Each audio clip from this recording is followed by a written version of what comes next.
Okay, so according to wherever you are, good morning or good afternoon. My name is Moccia and I'm from Italy. My group mate is Chen from Singapore. Me and Ken are actually both students in a master program in architecture in Tsinghua University in Beijing. But unfortunately, due to the pandemic, we couldn't meet and we were forced to work remotely. But we took advantage of this situation to critically think and talk about what are the real issues of this pandemic. And today, in fact, we are here to talk about how the pandemic really emphasized the disparities throughout the society, even in one of the most advanced countries in the world. Today, we are going to talk about New York. And when we think about architecture in New York, and especially in Manhattan, we used to imagine this kind of landscape with fancy buildings and high skyscrapers that are placed in one of the most advanced and dense populated cities around the globe. Architecture in Manhattan, especially in recent times, has been driven by capitalism, and it has become a mere formalistic exercise that aims mostly to amaze visitors and also New Yorkers themselves. Everything indeed needs to be magnificent, yet also really expensive. And multi-price architects and designers are called from all around the world to experiment in a field that at first glance seems to be far from a crisis. Then how come, especially during the pandemic period, did we go through this kind of images? Why do people complain about an industry that seems to be one of the most advanced in the world? What does really happen behind the scenes of these magnificent cities that never sleeps? Is the Manhattan scenario that we all imagine affordable for everyone? Well, probably the American dream doesn't seem to be feasible for the entire society. In fact, especially during the pandemic, many people lost their occupation, and a great part is still struggling in paying the rent. And also the healthcare system looked weak and almost on the edge of a breakdown. According to this factor and also some others, in fact, it is possible to say that although COVID-19 as well as the climate change that are one of the two hottest topics in the recent times could appear as environmental or natural issues, they should be considered also as a problem in the economic structure of the society. In fact, due to the obvious discontent throughout the society, what really the government can do, and how can architecture be introduced and take part in this debate? Is the public housing really the best answer? Well, at first we can say yes, but due to the pandemic, we definitely understood that they need to be reconfigured.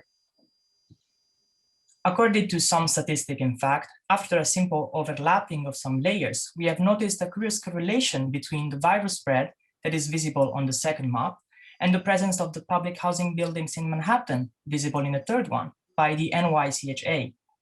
When we refer to the public housing, we are just referring to the social housing in New York.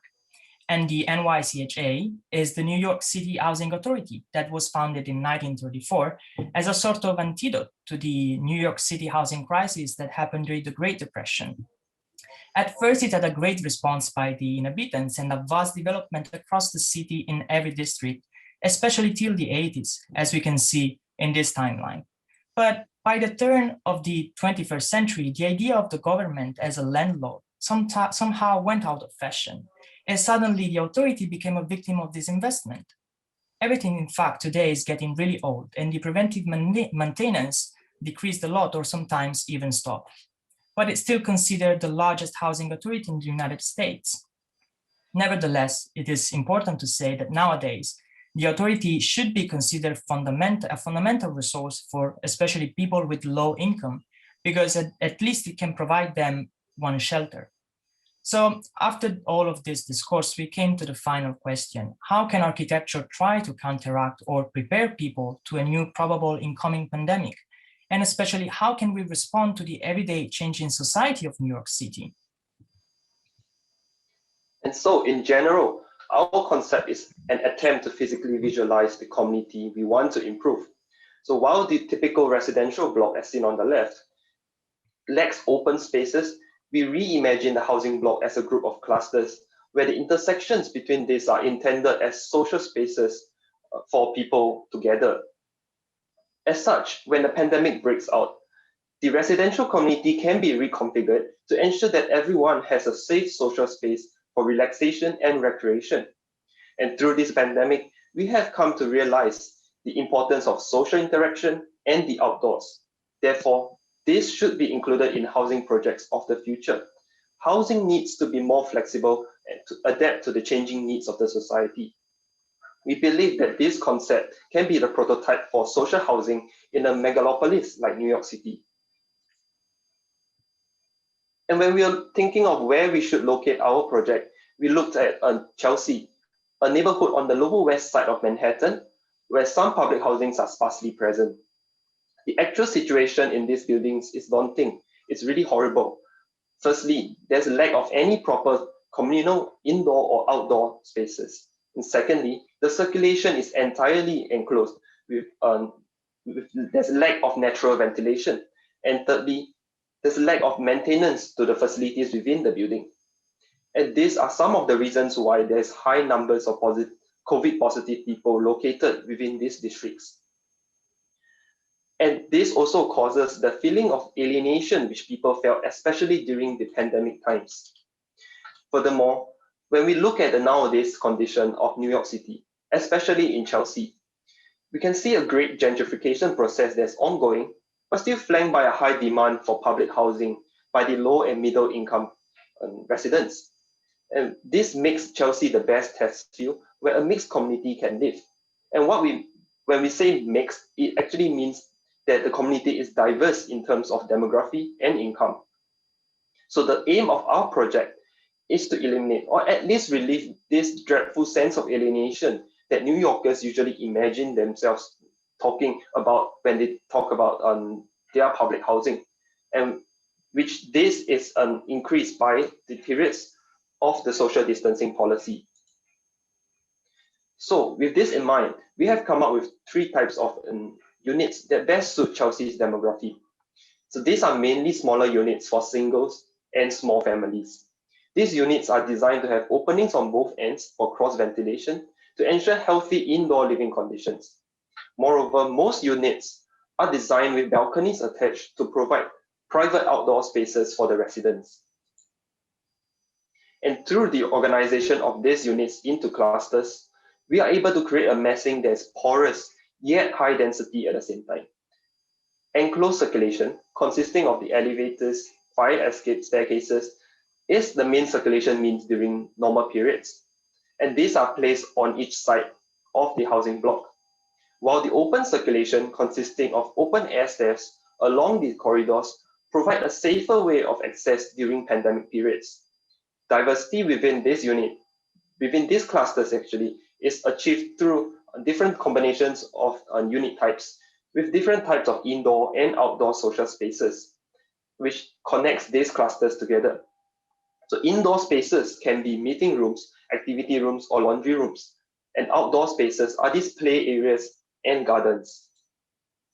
So social spaces around the housing block are arranged in a way such that one is visible from another and from individual units, allowing for visual connectivity throughout the residential community. So in order to fulfill the aim and provide some spaces for the community, the roof is intended as a sort of like ring of activities, as we can see in this axonometry. Most of the social spaces are open in order to guarantee fresh air and cross ventilation, but also in anticipation to a new pandemic, a safer place that is no more circumscribed into the private space of the house. All of the social spaces here are connected by a system of exterior stairs and corridors that try to counteract the virus spread in the enclosed space.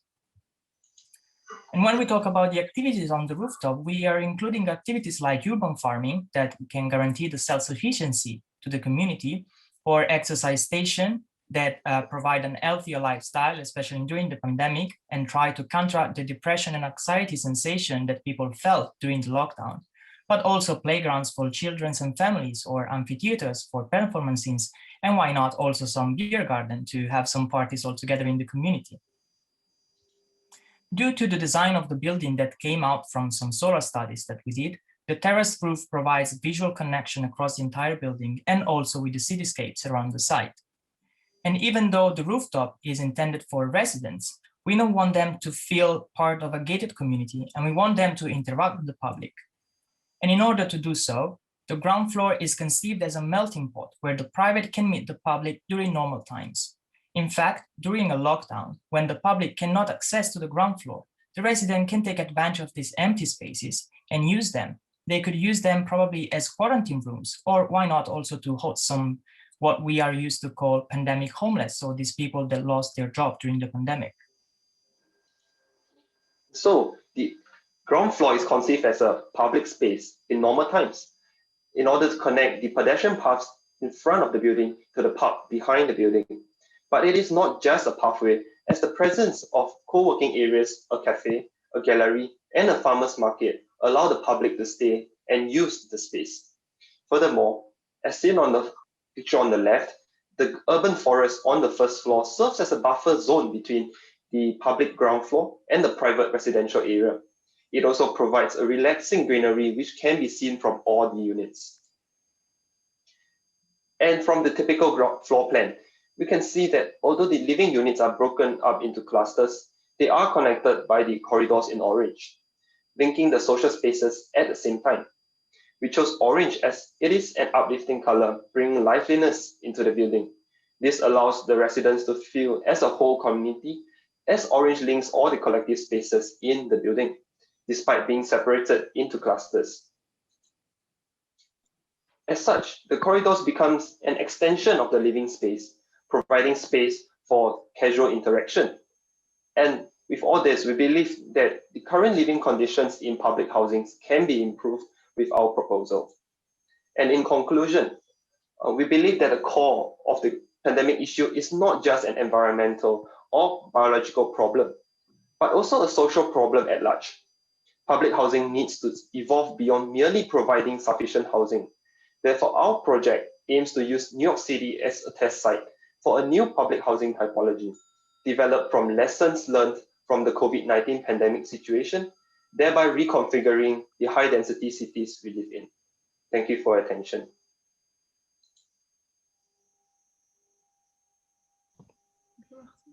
Thank you for your presentation. And now is the Q&A time. Francine, please. Yes, thank you very much for a very good presentation. I also like the analysis you made of what happens during pandemic in New York City, or especially in Manhattan, and then focusing on the New York City housing ownership.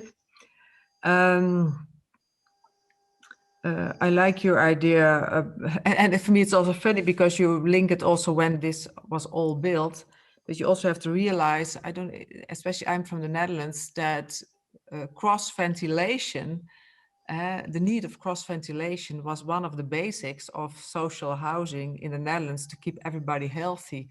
So for me, it's very nice that you get back to that, because it's such a basic thing. And also that you then also need less air conditioning. Maybe you should also analyze better the air conditioning issue in New York City or in many cities in the world. And it would be good for many reasons, just not only for the health of the people, but also for energy and the planet, to make a much bigger issue of that. Do I have questions? No, in a way, it's very clear what you're telling me.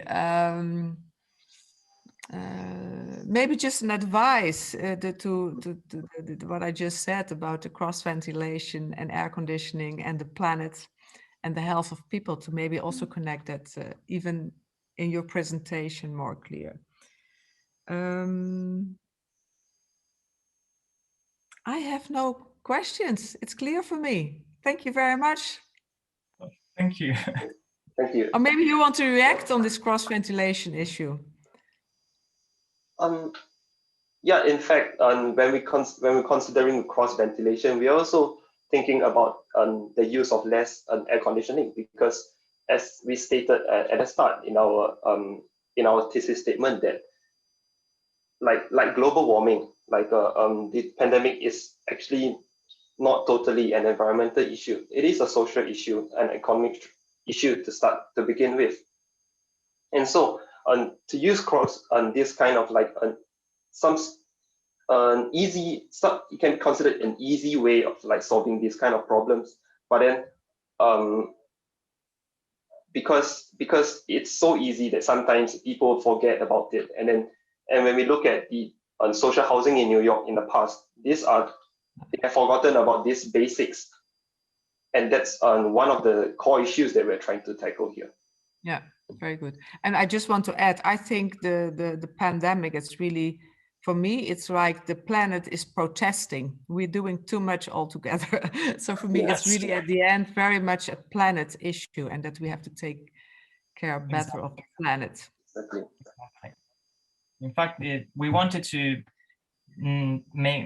put one next to the other, the climate change and also the pandemic, because even if they seems to be separated because they seems to belong to two different fields, actually they are together. And actually, if something happens in one things, then it will reverse in the other one. So we were really focusing on that, and we also it's one thing. So the next step, if we have solved the pandemic, and I think we will have more pandemics in the next centuries. So we hope not. We really have to take care better of the climate change and the pandemic and the planet. And I like very much that also the young generation is extremely interested in this. Thank you very much. Thank you too.